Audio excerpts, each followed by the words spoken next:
सर्वेभ्यो नमो नमः। संस्कृत सीखो के YouTube चैनल पर मैं प्राध्यापक कृष्ण वशिष्ठ आप सभी का हार्दिक स्वागत और अभिनंदन करता हूं। संस्कृत साहित्य परिचय से संबंधित प्रश्न कक्षा 11 और 12 में पूछे जाते हैं। तो हमने बोर्ड की कक्षा 12 के लिए पिछली वीडियो में पहले पाठ विद्यामृतमश्नुते के प्रश्नों को सरल किया था।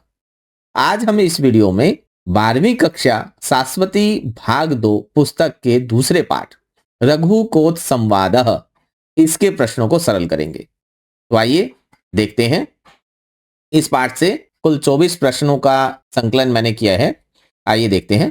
पाठ का नाम है रघुकोट संवादः। अगर पाठ का नाम भी पूछ लिया जाए कि दूसरे पाठ का नाम क्या है वो बताएं तो रघुकोट संवादः ऐसा आप बता सकते हैं। पहला प्रश्न है अयम पाठः कस्मात् ग्रंथात् गृहीत संकलितः उद्धृतः, कुछ भी दे सकते हैं, उसका अर्थ एक ही है। तो उत्तर हो जाएगा रघुवंशात्। यह पाठ रघुवंश ग्रंथ से लिया गया है। पूछा था किस ग्रंथ से, तो रघुवंश से। रघुवंशस्य रचयिता कः, रघुवंश के रचयिता कौन है? तो रघुवंश के रचयिता हैं कालिदास। उत्तर हो जाएगा कालिदासः। प्यारे बच्चों, आपको उत्तर संस्कृत में लिखने हैं, एक पद में लिखने हैं, इसलिए जरूरी है अभ्यास करना, तभी आप संस्कृत में उत्तर लिख पाएंगे। कालिदासः कस्य नरेशस्य सभा कवि ही आसीत। कालिदास किस नरेश का, किस राजा का सभा कवि था? अब कस्य नरेशस्य, यहां नरेश शब्द दे दिया जो कि आसान था, नहीं तो हो जाता कस्य राज्ञः। अगर राजा शब्द होता तो राजा से षष्ठी विभक्ति बनती है राज्ञ। कस्य राज्ञः सभा कवि आसीत, ऐसा प्रश्न भी हो सकता था। तो इसका उत्तर है विक्रमादित्यस्य। और विक्रमादित्य कौन थे? तो उज्जैनी जो नगरी है उसके नरेश थे, उसके राजा थे। ठीक है। अगला प्रश्न कालिदासस्य प्रमाणिकाः रचनाः कति। कालिदास के प्रमाणिक रचना कितनी है? तो उत्तर है सप्त। 7 प्रमाणिक रचना कालिदास की मानी जाती है। कालिदासस्य महाकाव्यानि कति। कालिदास के महाकाव्य कितने हैं? तो द्वे, क्योंकि महाकाव्यम जो शब्द है नपुंसकलिंग है, तो नपुंसकलिंग के अनुसार ही आप संख्या का उत्तर देंगे, तो वो हो जाएगा द्वे।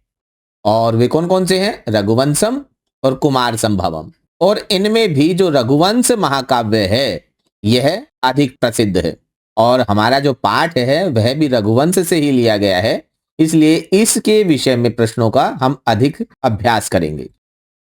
अगला प्रश्न है कालिदासस्य खंड काव्यानि कति। कालिदास के खंड काव्य कितने हैं? तो वे भी 2 हैं, और वो कौन कौन से हैं? मेघदूतम और ऋतुसंहारम। तो मेघदूत इनमें अधिक प्रसिद्ध है। ऋतुसंहार को कालिदास की प्रथमा कृति माना जाता है, अर्थात पहली रचना। और ऋतुसंहार में अगर प्रश्न ये हो कि कितनी ऋतुओं का वर्णन है, तो ऋतुसंहार में 6 ऋतुओं का वर्णन है। सट भी लिख सकते हैं, सड भी लिख सकते हैं। अगला प्रश्न कालिदासस्य नाटकानि कति। कालिदास के अब नाटक पूछे गए हैं, महाकाव्य, खंडकाव्य और नाटक। तो नाटक हैं 3। कौन कौन से? त्रीणी नाटकानि। पहला विक्रमोर्वशीयम। अब इसको संख्या आगे पीछे हो वो कोई फर्क नहीं पड़ता, पहला मतलब जो लिखा है यहाँ पहला वो मैं कह रहा हूं। मालविकाग्निमित्रम और अभिज्ञान शाकुंतलम। अब इन तीनों नाटकों में जो सबसे प्रसिद्ध नाटक है वह अभिज्ञान शाकुंतलम। अगला रघुवंशः कस्य प्रकारस्य ग्रंथः। रघुवंश किस प्रकार का ग्रंथ है? तो वह है महाकाव्यम। अब देखो यहाँ टाइपिंग एरर है, प्रश्न पूछा है षष्ठी विभक्ति में, तो आपको भी षष्ठी विभक्ति में उत्तर देना है।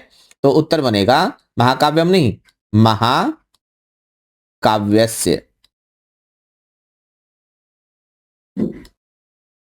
महाकाव्यस्य षष्ठी विभक्ति में अगर प्रश्न पूछा है तो षष्ठी में ही आप उत्तर दें। टाइपिंग एरर है, आप ठीक कर लें।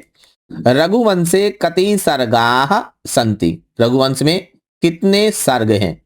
रघुवंश में 19 अर्थात 19 सर्ग हैं। रघुवंशे कस्य वंशस्य वर्णनम अस्ति, रघुवंश में किस वंश का वर्णन है? तो सूर्य वंशस्य, उत्तर हो जाएगा सूर्य वंश का। रघुवंशस्य आदि श्लोक केन शब्देन आरभ्यते, रघुवंश का जो आदि श्लोक है अर्थात पहला जो श्लोक है वो किस शब्द से आरंभ होता है? तो उत्तर हो जाएगा वाक, और श्लोक है वागर्थाविव संपृक्तौ वागर्थ प्रतिपत्तये जगतः पितरौ वंदे पार्वती परमेश्वरौ। आगे देखें, वागर्थाविव संपृक्तौ इति श्लोक, यह श्लोक किस ग्रंथ से लिया गया है, संकलित है? तो उत्तर हो जाएगा रघुवंशात। अभी देखो यहां यही पहला शब्द है वाक, और कै को हो गया ग, संधि कौन सी है? व्यंजन संधि। आगे देखें, रघुवंशे प्रधान नायक कह, तो रघुवंश में जो प्रधान नायक है वह है रघु। कालिदास कस्याः रीत्याः कवि, कालिदास किस रीति के कवि हैं? हालांकि ये प्रश्न आने की संभावना नहीं है, लेकिन फिर भी अगर हम उनके अलंकार के विषय में बात करते हैं तो रीति को भी हम जान ही लेते हैं, अगर आता है तो आप करने में सक्षम रहेंगे। तो उत्तर हो जाएगा वैदर्भ्याः। अब शब्द है यहां वैदर्भी, क्या शब्द है? वैदर्भी, और नदी के समान इसके रूप चलेंगे षष्ठी में, जैसे नद्याः बनता है वैसे ही वैदर्भ्याः बन जाएगा। आगे देखें, कालिदासः केन अलंकारेण विशेषतः प्रसिद्ध, कालिदास किस अलंकार से विशेषकर प्रसिद्ध हैं? तो उत्तर हो जाएगा उपमालंकारेण, उपमालंकार से। यह प्रश्न ऐसे बन जाए, कालिदासस्य विशेषता कस्मिन अलंकारे, कालिदास की विशेषता किस अलंकार में है? तो भी उत्तर हो जाएगा उपमालंकारे। वहां अब विभक्ति सप्तमी पूछी है तो आप उत्तर सप्तमी में दे देना, इसी प्रकार से। आगे देखो, कालिदासस्य अपरम नाम किम, कालिदास का दूसरा नाम, अपर नाम अर्थात दूसरा नाम क्या है? उत्तर है दीप शिखा कालिदास। एक श्लोक आता है रघुवंश में, संचारिणी दीप शिखा रात्रौ यम यम व्यति पाय पतिम वरासा, तो उस श्लोक के लिए कालिदास को दीप शिखा कालिदास कहा जाने लगा था। दीप शिखा की वस्तुतः इनको उपाधि मिली थी। और प्रश्न ये भी हो सकता है कि कालिदास से उपाधि ही का, तो केवल हो जाएगा फिर दीपशिखा। ठीक है, कालिदास की अगर उपाधि आपसे पूछी जाए तो दीपशिखा उत्तर हो जाएगा। अगला प्रश्न, रघुवंशे प्रथमम वर्णितः राजा कह, तो दिलीप सबसे प्रथम, सबसे पहले। अगला प्रश्न, कालिदासस्य इष्ट देव कह, कालिदास के इष्ट देव कौन है? तो कालिदास के इष्ट देव हैं भगवान शंकर, शिव शंकर, कैसे लिख सकते हैं, इसीलिए इनको शैव कहा जाता है। भगवान शंकर इनके इष्ट देव हैं, इसलिए इनको शैव कहा जाता है। रघुवंशे प्रमुख रस क, रघुवंश में प्रमुख रस कौन सा है? तो आप लगाएंगे वीर रस। अब पाठ से आधारित प्रश्नों को देखते हैं। कौत्सः कस्य शिष्य आसीत, कौत्स किसका शिष्य था? अब कस्य षष्ठी विभक्ति की बात है तो षष्ठी में उत्तर देंगे आप वर्तंतो, वर्तंतु का। यह प्रश्न ऐसे भी बन सकता है, कौत्सस्य गुरोः नाम किम आसीत, कौत्स के गुरु का नाम क्या था? अभी तो शिष्य की पूछा था, अब गुरु का नाम पूछ लिया। बात यही है कि प्रश्न किसी भी प्रकार से घुमा के पूछा जाए तो आप उत्तर देने में सक्षम रहे। लेकिन अब गुरोः नाम किम, नाम शब्द है, ये प्रथमा विभक्ति में पूछा तो आप प्रथमा में ही उत्तर देंगे वर्तन्तुः। आगे देखो, कौत्सः गुरु दक्षिणार्थम कस्य समीपम आगतः, कौत्स गुरु दक्षिणा के लिए किसके समीप आगतः आया? उत्तर है राजा रघोः, राजा रघु के पास। अगला प्रश्न, कौत्सः कियत सुवर्णम याचते स्म, कौत्स कितना स्वर्ण चाहता था?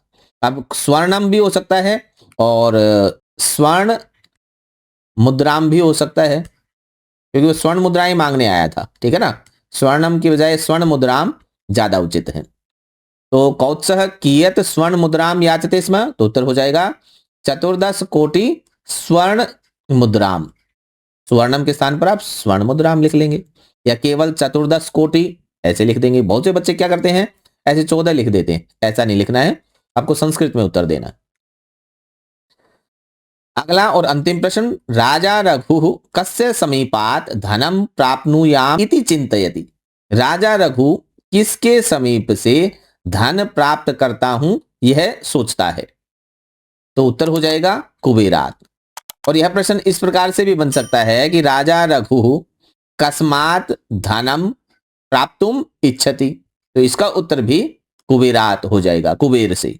ठीक है, कैसे भी प्रश्न आपसे पूछे तो आपको उत्तर उसको समझ के दे देना है। तो प्यारे बच्चों, इस प्रकार से आज हमने रघुकोट संवादः इस पाठ के संस्कृत साहित्य आधारित जितने भी प्रश्न हो सकते थे उनको सरल किया है। आपको लगता है कि और भी प्रश्न हो सकते हैं जो आपके दिमाग में आ रहे हों तो आप कमेंट बॉक्स में लिखें, सबको उसका लाभ मिलेगा। अगर वीडियो आपके लिए उपयोगी रही है तो आप इसे लाइक करें, अपने मित्रों के साथ शेयर करें और चैनल को सब्सक्राइब करना न भूलें। मिलते हैं अगले पाठ की अगली वीडियो के साथ, तब तक के लिए नमस्कार।